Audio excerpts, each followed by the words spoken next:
Hi. Hey guys, so I wanted to do a video on how I do this hair color off of 613 Blonde Hair.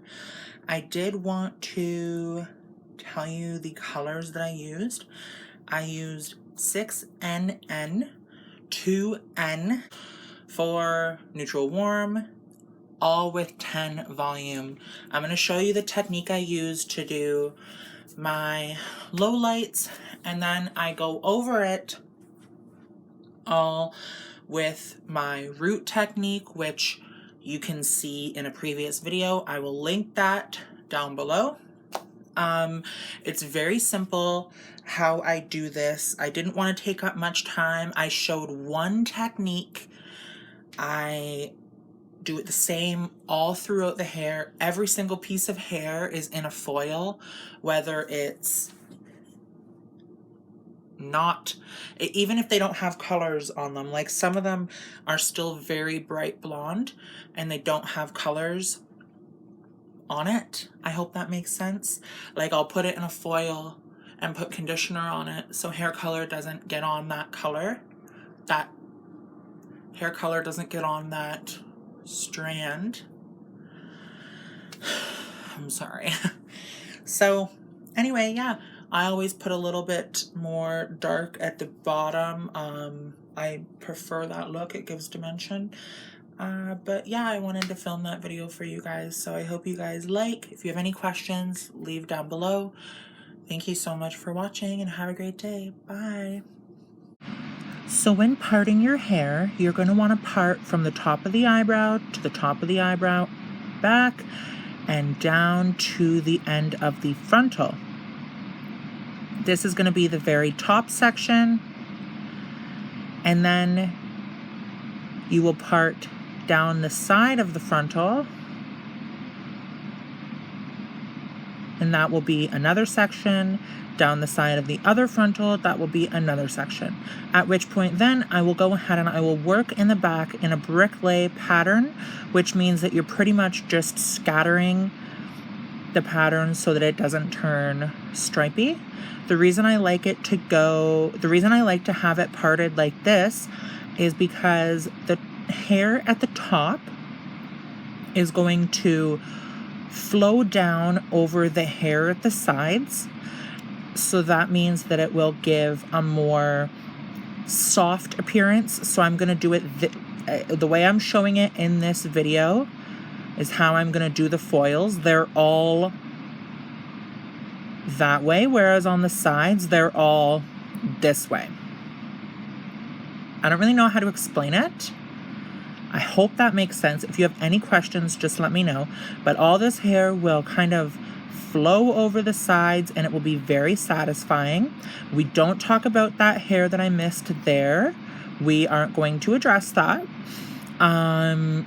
If it was a client, I would obviously take extra time, but because it's mine, you know, you always tend to be a bit sloppier with yourself. So normally you would start at the very nape of the neck. However, because I have you guys here, I'm going to want to go ahead and I'm going to want to do the middle so that you can see. And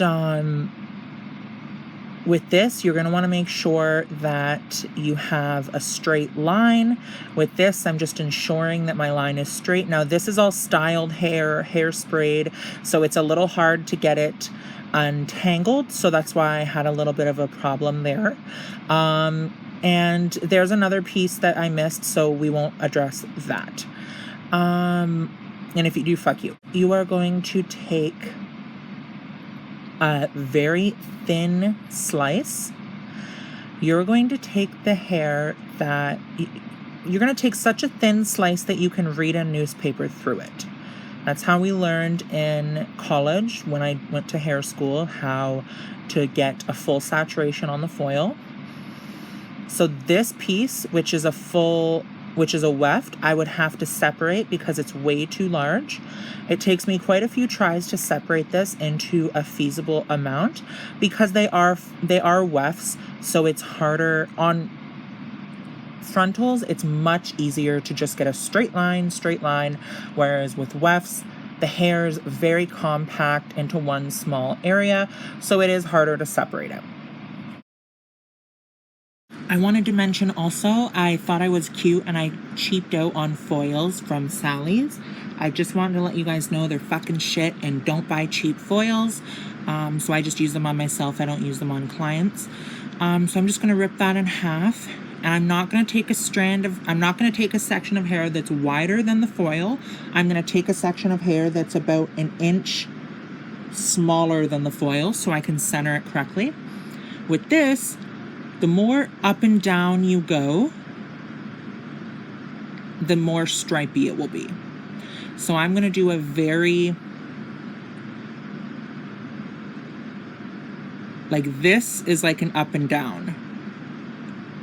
Very, very up and down. I don't even know what to call it. And it'll give that stripy look where it's definitive color.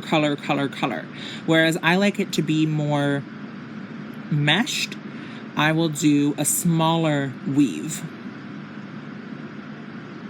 That's what it's called, a weave, right?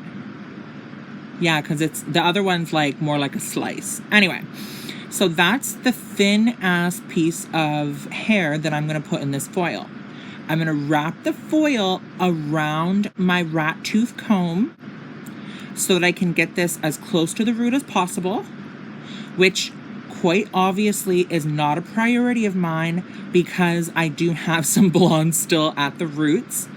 And then I will go ahead, I don't have color on this obviously because it's already been colored, so I'll go ahead and I will paint that from root to tip. I will fold that up into a little tiny square and I will ensure that that is very saturated.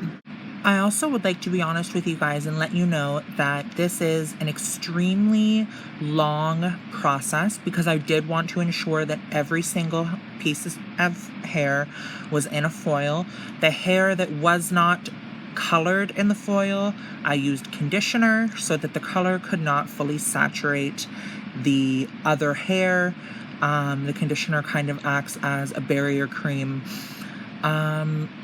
So even these pieces here are in a foil. They, at the very end of this, when you're shampooing it all, get toned through the shampoo process by touching the 4NW, the 2N, and the 6NN color. It gets toned to a more satisfying sandy tone as opposed to the bleach 613 blonde.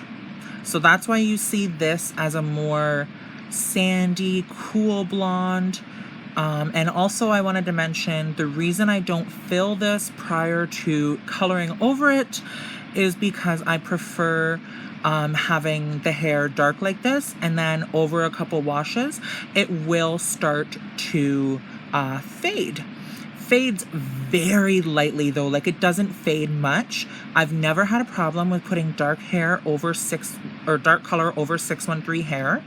I would definitely do it if you were doing a client because you want to ensure that that client's hair does not go super green.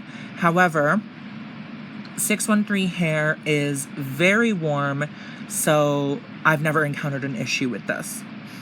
Now, I did also add a 2N root to it, which, like I said, I will leave in the description below so that you guys can go ahead and check out how I add my roots to my wigs. I went ahead and I applied that all the way through. However, I wasn't super sticky on that. Obviously, you saw me missing the blonde pieces, whatever. Of course, I know that this is a very daunting task and it looks like it's going to take you a while. I would suggest you take about 2.5 hours to 3 hours out of your day to do this, and then process time on top of that. I also wanted to mention as well too that I usually go one color after the other to switch it up, and then wherever I feel like I want more blonde, I put more blonde in. There's no rhyme or reason to what I do. I pretty much just do 2, 4NW, etc. So it's pretty simple, guys. Have a great day. Thank you for watching though. Bye!